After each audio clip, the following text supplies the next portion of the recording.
부처님 당시에 많은 이제 사문들이 출현하게 되는데 여기에서는 그 가운데 굉장히 중요한 의미를 가지고 있는 사문들 6분의 사상을 여기에서 이제 거론하고 있습니다. 먼저 뿌라나까사빠의 이야기를 이제 아자타 사투가 이렇게 이야기하고 있습니다. 세존이시여, 뿌라나까사빠는 나에게 이렇게 말했습니다. 대왕이시여, 베고 베도록 시키고, 자르고 자르도록 시키고, 굽고 굽도록 시키고, 슬프게 하고 슬프게 하도록 시키고, 괴롭히고 괴롭히도록 시키고, 겁박하고 겁박하도록 시키고, 생명을 해치고 강탈하고 이간질하고 약탈하고 노상에서 도둑질하고 남의 부인을 겁탈하고 거짓말을 해도 죄가 되지 않습니다. 설령 날카로운 칼 끝에 전차바퀴로 이 땅의 생명을 한 덩어리로 짓이기고 한 덩어리로 만들어도 그것 때문에 죄가 있는 것이 아니며 죄의 과보가 있는 것도 아닙니다. 설령 겐지스강은 남쪽 언덕에 가서 때리고 죽이고 자르고 자르도록 시키고 굽고 굽도록 시켜도 그것 때문에 죄가 있는 것이 아니며 죄의 과보가 있는 것도 아닙니다. 설령 겐지스강의 북쪽 언덕에 가서 보시하고 보시하도록 하고 공양을 올리고 공양을 올리게 해도 그것 때문에 복이 있는 것이 아니며 복의 과보가 있는 것도 아닙니다. 보시하고 수행하고 금욕하고 정직함으로써 복이 있는 것이 아니며 복의 과보가 있는 것도 아닙니다. 세존이시여, 이렇게 나는 눈에 보이는 사문의 과보에 대하여 물었는데 뿌라나까사빠는 어부작용이 없음을 설명했습니다. 세존이시여, 비유하면 망고에 대하여 물었는데 빵나무에 대하여 설명하고 빵나무에 대하여 물었는데 망고에 대하여 설명하는 것과 같이 이와 같이 세존이시여, 눈에 보이는 사문의 과보에 대하여 물었는데 뿌라나까사빠는 업의 작용이 없음을 설명했습니다.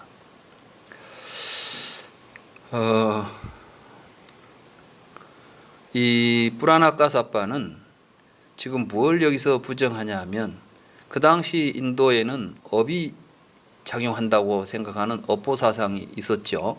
부처님 당시에 이제 우리가 업을 지으면 그에 상응하는 과보가 있다. 인과응보죠. 그래서 착한 일을 하면 좋은 과보가 있다. 못된 짓을 하면 괴로운 과보를 받는다. 선인 선과하고 악인 악과한다. 이러한 이제 인과응보의 사상이 인도에서는 부처님 당시에 이미 형성되어 있었습니다. 그런데 과연 무엇이 선이냐, 무엇이 악이냐의 문제는 또 다른 차원의 문제죠. 브라만교에서는 뭐가 선이라고 그랬죠? 브라만교에서는 제사 잘 모시는 게 선이에요. 그러니까 각각의 어떤 그 종교나 사상에 따라서 무엇이 선이냐 하는 문제는 달라지는 것입니다. 조선시대 때 우리나라에서 제일 큰 선행은 뭐죠? 효지잖아요. 충효. 나라에 충성하고 부모에 효도하는 거. 나라에 충성한다는 것이 지금 우리가 생각하는 충성 개념하고는 틀립니다. 이 충우 개념은 군주에 대한 충성입니다. 그러니까 본래 유교나 중국에서 나온 충 개념은 군신, 그러니까 임금과 신하 사이의 관계 속에서 나오는 이야기예요. 근데 지금처럼 민주화된 사회에서 충 개념이 될 수가 없죠. 대통령에게 충성합니까? 그렇지 않죠. 그러니까 이제 충 개념이나 효 개념도 유교라는 프레임에서 보면 그게 선이지만 현대 사회에서 그걸 갖다 이제 적용하려고 할 때는 결코 많은 사람들이 그게 선행이라고 인식이 안 될 수도 있다는 말씀이죠.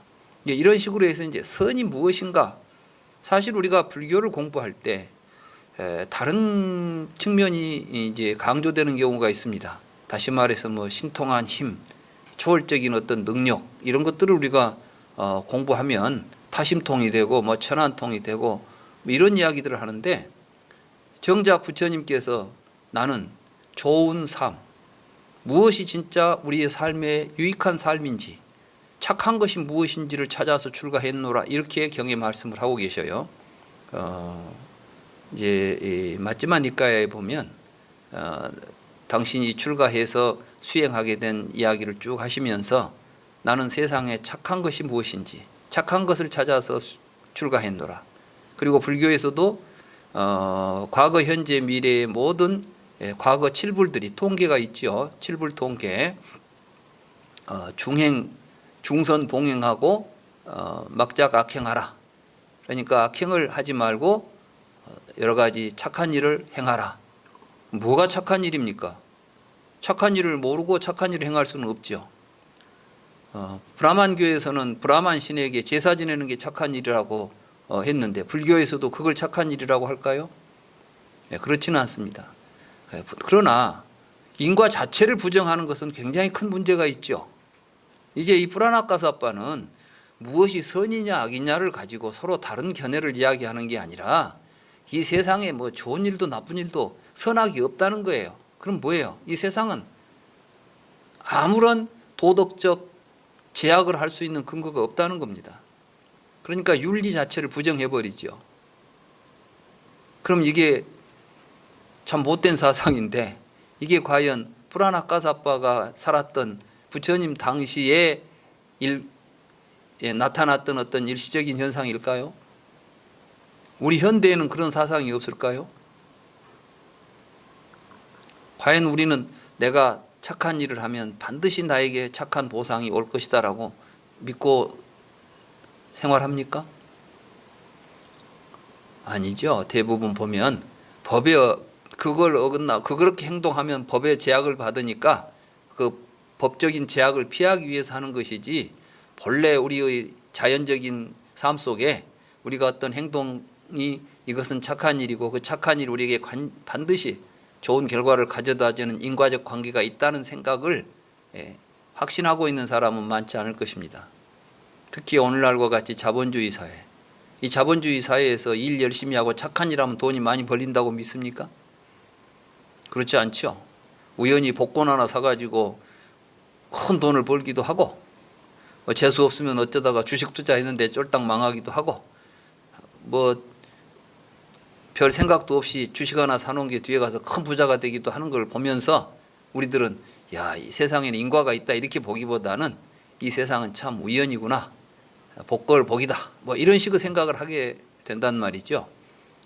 이 뿌라나까사빠가 사실은 그런 사람을 대변하고 있는 사람입니다. 그러니까 우리 시대에 이런 사람이 없다고 생각할 수 있는 게 아니라 언제든지 함께 공존하고 있는 사상 중에 하나라고 우리가 볼 수 있어요.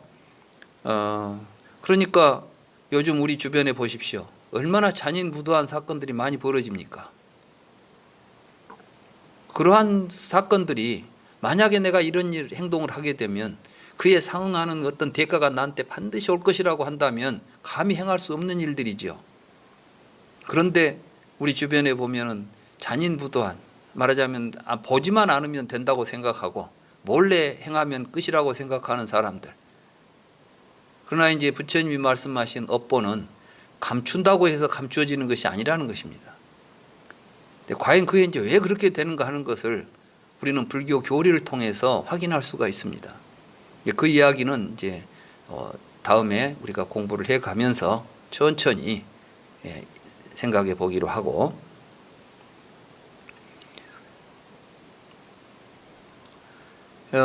그래서 업의 작용이 없다는 것은 업을 지어서 그 업이 선이나 악의 과보를 나타내는 일이 없다, 이걸 주장하는 게 뿌라나까사빠의 주장입니다. 그러니까 사실은 이제 또 이 이야기를 굉장히 강조하고 있는데 왜 이런 이야기를 지금 아자타사투에게 뿌라나까사빠가 하고 있을까요? 또 그 정황도 한번 생각을 해볼 필요가 있습니다. 사실은 아자타사투야말로 아버지를 죽인, 어떻게 보면 그 당시 윤리관에서 본다면 굉장히 윤리적으로 지탄받을 만한 행동을 한 사람이죠. 근데 큰 권력을 가지고 있죠. 뿌라나까사빠는 지금 이런 이야기를 해주면 좋아할 거라고 생각했겠죠. 그 뭐 당신 아버지 죽인 거 그거 죄 안 됩니다. 그거 아무 필요 없는 겁니다. 이런 식의 이야기가 되고 있는 거예요. 그런데 막상 지금 뿌라나카스 아빠는 그래, 내가 아버지를 죽였지만 그것 때문에 내가 벌 받는 일은 없을 거야, 이렇게 생각한다고 해서 마음이 편안할까요? 내가 못된 짓을 했는데 아무도 본 사람이 없고 이것 때문에 뭐 법적으로 내가 제재를 받거나 자연적인 현상이 나에게 어떤 뭐 신이 나를 알아서 나에게 벌을 준다고 생각지도 않는다고 한다면, 그런다고 해서 내 자신은 마음이 항상 편안하고 아무 일도 없던 것처럼 지나갈 수 있을까요? 그렇지 않습니다. 사실은 이제 우리의 마음은 우리의 행동에 의해서 형성이 되고, 형성된 마음이 세상을 보면서 느낌을 느끼게 되어 있습니다. 그렇기 때문에 누가 우리에게 뭐 하늘이 있어가지고 우리에게 벌을 준다거나 아니면 어떤 사회적인 법적인 제약에 의해서 처벌을 받는다거나 이래서가 아니라, 사실은 우리의 행동은 그 자체로서 행동하는 순간 어떤 결과물로서 우리 자신 속에 형성이 되게 되어 있습니다. 이것이 이제 불교의 업설입니다. 그 내용은 우리가 뒤에 또 공부하면서 자세히 살펴보기로 하고, 아무튼 이제 아자타사토는 그 말을 듣고 거기에 대해서 위안을 받기보다는 질문과도 동떨어진 대답을 했을 뿐만 아니라 아무런 위로도 받지 못했기 때문에 화가 났습니다. 그래서 나 같은 왕이 어떻게 나의 영토에 머물고 있는 사문이나 바라문을 비난할 생각을 하겠는가. 속으로는 지금 비난하고 싶지만 왕의 체면상 왕이 돼가지고 그래도 수행자들을 욕하고 다니면 되겠느냐, 이런 생각을 했던 것이죠. 세존이시여, 나는 뿌라나카스 아빠의 말에 기뻐하지도 않고 비난하지도 않고 불쾌했지만 불쾌한 말을 하지 않고 그의 말을 받아들이지 않고 무시하고 자리에서 일어나 그곳을 떠나왔습니다. 세존이시여, 언젠가 나는 마칼리 고살라에게 가서 마칼리 고살라와 함께 정중하고 공손한 인사말을 나누고 한쪽에 앉았습니다. 이제 질문했죠. 똑같은 질문을 했습니다. 그때 이제 마칼리 고살라가 이렇게 대답을 합니다. 대왕이시여, 중생이 타락하는 데는 원인이 없고 조건이 없습니다. 이게 이유 없이, 원인도 없고 조건도 없이 아무런 이유 없이 중생은 타락합니다. 이때 타락한다는 것은 이제 도덕적으로 이 비난받을 이러한 저지에 놓인다는 것이죠. 중생이 청정해지는 데는 원인이 없고 조건이 없습니다. 원인 없이 조건 없이 중생은 청정해집니다. 자신의 업도 없고 타인의 업도 없고 인간의 업도 없고 위력도 없고 정진도 없고 인간의 힘도 없고 인간의 노력도 없습니다. 모든 중생, 모든 생명, 모든 생물, 모든 목숨은 자제력이 없고 위력이 없고, 자제력이 없다는 것은 목숨이 스스로 자기 통제력이 없다는 이야기죠. 위력이 없고 정진이 없이 숙명이 결합하여 존재로 성숙하며 6가지 계층에서 고락을 겪습니다. 140만 6,600가지 자궁이 있고 500가지 업에는 5가지 업과 3가지 업이 있으며 업과 반업이 있습니다. 62가지 행도가 있고 62가지 중급이 있고 6가지 계층이 있고 8가지 인간의 지위가 있으며 4,900가지의 직업이 있고 4,900가지의 편력 수행자가 있으며 4,900가지의 용의 거처가 있으며 2,000가지 감관이 있으며 2,000가지 지옥이 있으며 36가지 티끌의 세계가 있고 7가지 관념이 있는 모태가 있고 7가지 관념이 없는 모태가 있으며 7가지 마디 없는 모태가 있으며 7가지 천신, 7가지 인간, 7가지 악기, 호수, 산맥, 산, 이제 이런 대급 가운데 이런 것들이 있습니다. 이들 가운데서 어리석은 사람이든 현명한 사람이든 숙명에 의해 정해진 만큼 유전하며 윤회하고 나서 괴로움을 끝냅니다. 그때 나는 계행이나 덕행이나 고행이나 범행으로 미숙한 업을 성숙시키고 성숙한 업을 자주 겪어 없애야겠다고 할 수 없습니다. 이와 같이 고락의 양이 정해진 윤회에 우열이나 증감은 없습니다. 비유하면 던져진 실타래가 풀리면서 굴러가듯이 어리석은 사람이든 현명한 사람이든 숙명에 의해 정해진 만큼 유전하며 윤회하고 나서 괴로움을 끝냅니다. 너무 복잡해가지고 무슨 이야기인지 좀 쉽게 이해가 안 되실 겁니다. 이 마칼리 고살라는 숙명론자입니다. 그러니까 여기 보면은 숙명이 결합하여 존재로 성숙한다는 말이 나옵니다.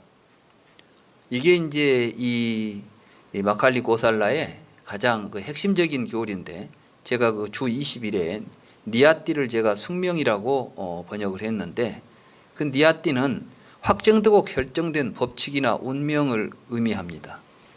그래서 이제 이 마칼리 고살라의 가장 핵심적인 개념이 니아띠라는 것인데,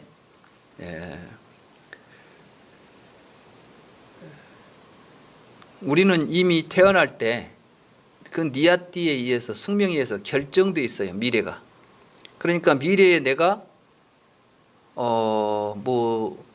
내 자유로 무엇을 내가 노력을 한다고 해서 그 숙명에서 벗어날 수 있는 것도 아니고, 내가 착한 일을 한다고 해서 숙명에서 숙명과는 달리 좋은 결과가 나오는 것도 아니고, 악행을 한다고 해서 숙명에서 내가 복을 받도록 되어 있다면 악행을 한다고 해서 그 숙명이 바뀌어질 수가 없다는 겁니다.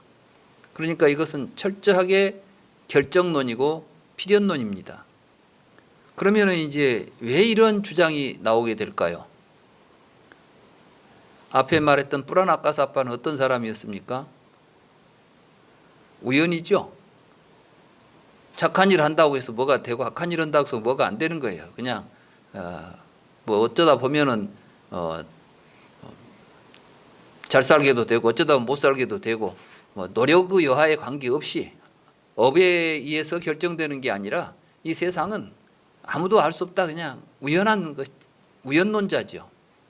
그런데 이 우연론에 의해 버리면 우리가 아무것도 할 것이 없잖아요. 우연론을 피하면 뭐가 되겠습니까? 우연론이 아니면, 우연론을 부정하려면 뭐가 그 부정하는 이론이 어떤 이론이겠어요? 필연론이죠. 또 결정론이죠. 사실 우리는 이제 항상 이런 두 가지, 인생은 우연으로 되었까 필연으로 될까, 이런 생각을 하게 됩니다. 그런데 업설은 우연론 같아요, 필연론 같아요? 내가 착한 일을 하면 착한 결과가 반드시 온다면 이건 우연론 같습니까, 필연론 같습니까?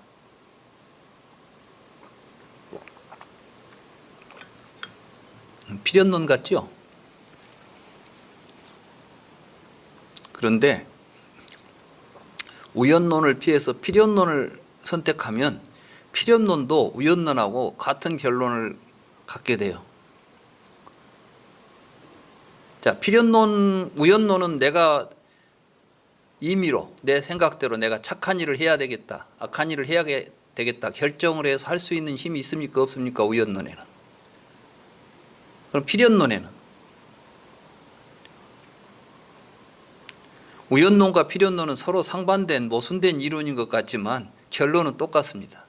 필연론을 우리가 취한다 하더라도 우리가 선택권이 없습니다. 이미 우리에게 주어진 어떠한 요인에 의해서 흘러갑니다. 우리들 속담에 팔자는 못 바꾼다는 말이 있죠. 이게 숙명론입니다. 사람들이 살다 보니까 우연은 아닌 것 같은데 왠지 내 뜻대로 안 된다는 거예요.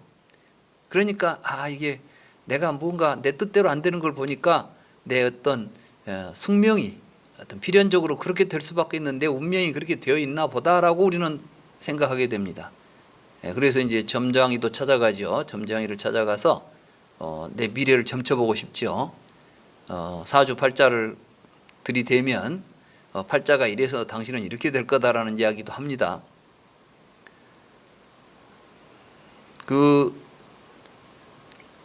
여기서 이제 이야기하는 것은 이미 우리는 내가 가지고 있는 숙명에 의해서 이 존재로 태어나가지고 결국은 그 숙명이 정해진 만큼 어떤 과정을 거치다가 결국은 이제 죽으면은, 근데 이 사람들이 또 열반을 부정하진 않아요. 이 마칼리 고살라가. 결국 우리는 다 같이 해탈 열반을 하게 되는데 그 과정이 다 정해져 있다는 겁니다. 그래서 이제 여기 보면 그 비유가 나오죠. 풀린 실타래가 풀리듯이. 그러니까 실타래는 우리가 던져 놓으면 실이 다 풀릴 때까지 굴러가죠. 그런 것처럼 우리는 우리의 운명이 다 풀릴 때까지, 숙명이 다 풀릴 때까지 정해진 그러한 과정을 거쳐가기 때문에 내가 뭐 고행을 한다거나 덕을 쌓는다거나 뭐 이런다고 해서 우리의 삶이 변화가 되는 게 아니라 타고난 대로 살다 가는 것이다. 이런 이제 이야기를 하는 거예요. 그럼 이 이야기도 사실은 지금 마칼리 고살라가 이 아자타사투에게 이런 이야기를 했을 때, 그렇다면 아자타사투가 왕을 죽이는 것은 아자타사투 생각에 의해서 죽인 거겠어요? 숙명에 의해서 죽인 거겠어요? 그렇습니다. 이 숙명론도 사실은 윤리적으로 굉장히 그 회피를, 어떤 책임을 회피할 수 있는 이제 내용이 되는 것이죠. 근데 그 말을 듣고 지금 이제 이게 바로 순수한 윤회죠. 순수한 윤회라는 건 뭐냐면 오직 숙명에 의해서 윤회를 거듭하다가 윤회가 끝나는 날이 온다. 실타래가 풀리기 전까지는, 다 풀리기 전까지는 굴러가듯이 우리는 윤회하다가 다 풀리면 누구나 다 마지막에 가면 윤회를 멈춘다. 이런 이야기를 하고 있는 거죠. 그러면 이러한 숙명론자, 숙명론을 가지고 있는 이러한 이론은 그 당시만 있었을까요? 지금도 우리들이 뭐 전보로 다니는 것도 있지만 사실은 과학자들 가운데 이러한 생각을 가진 사람들이 많습니다.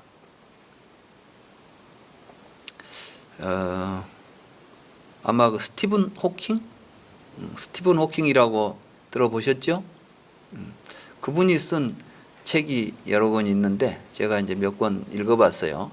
그분 책 가운데 보면은 시간은 항상 미래로 흐르는가, 뭐 시간의 역사, 이런 책들이 있습니다. 근데 어떤 이야기를 하냐면 과연 이 세계는 결정론일까요, 우연론일까요? 이 세계는 그건 물리학자이기 때문에 인간의 운명을 이야기하는 것이 아니라 이 우주의 운명을 이야기합니다. 그래서 이제 그 자연과학의 법칙에 의하면은 모든 것은 역학의 법칙에 의해서 운동하게 되어 있죠. 그 운동하는 물질들은 자기 결정권이 있습니까? 아니면은 어떤 힘에 의해서 자동적으로 필연적으로 움직이게 되어 있습니까?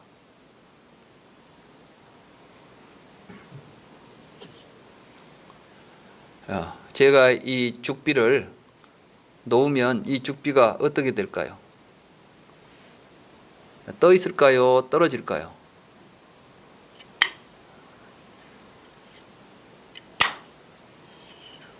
이 죽비가 나는 떠 있고 싶어, 그런다고 해서 떠 있지를 못하죠. 이거는 필연적으로 인력에 의해서 떨어지도록 결정되어 있습니다. 그런데 이런 것들이 서로 운동하는 과정 속에서 서로 부딪히거나 관계를 맺게 되면 또 거기에는 그에 상응하는 법칙에 의해서 이것들이 변화하게 되어 있습니다.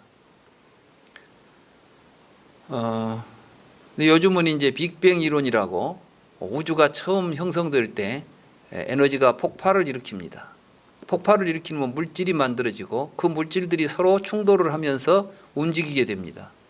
그러면은 힘의 강약이나 또는 그 입자의 크기나 이런 것들에 의해서 부딪혔을 때 운동 방향이 결정됩니다. 그 운동 방향이 결정되어서 가다 보면 다른 데서 튀어나온 것과 또 만날 수밖에 없는 필연적인 어떤 공간 구조 속에서 또다시 충돌하고 만나고 흩어지고 모아지고 막 이런 과정들이 일어나겠죠. 그래서 어떤 사람은 이런 이야기를 했습니다.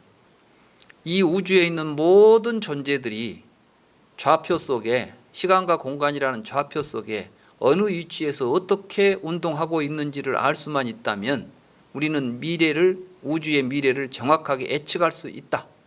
그러니까 이제 과학자들이 관찰을 통해서 어떤 드러난 사실들을 가지고 미래를 예측할 수 있는 것은 모든 것들이 자연 법칙에 의해서 필연적으로 운동하기 때문입니다. 그런 관점을 가지고 전 우주적인 사건들을 큰 눈으로 바라보면 이 우주는 세 가지 경우에 해당한다고 그래요. 세 가지 중에 하나로서 결론이 나게 돼 있다는 겁니다. 그건 뭐냐면은 하나는 무한히 팽창하거나 아니면 어느 순간 팽창을 멈추고 다시 수축하거나 아니면 어느 정도 팽창하다가 정지하거나 이 세 가지 경우 중에 하나의 경우가 되도록 결정되어 있다는 겁니다. 그 결정이 언제 시작되느냐? 빅뱅의 순간 그 폭발력에 의해서 결정된답니다. 만약에 그 폭발력이 인력을 넘어서면 인력보다 크게 작용하게 되면 이 우주는 영원히 팽창을 할 것이고 인력보다 그 폭발력이 적다고 하면은 적기 때문에 이제 어느 정도 폭발하다가 다시 인력에 의해서 수축하게 될 것이고 인력과 폭발력이 똑같다고 한다면 어느 임계의 치수에 도달하면은 이 우주는 팽창을 멈추고 정상 상태가 될 것이다. 이런 이야기를 합니다.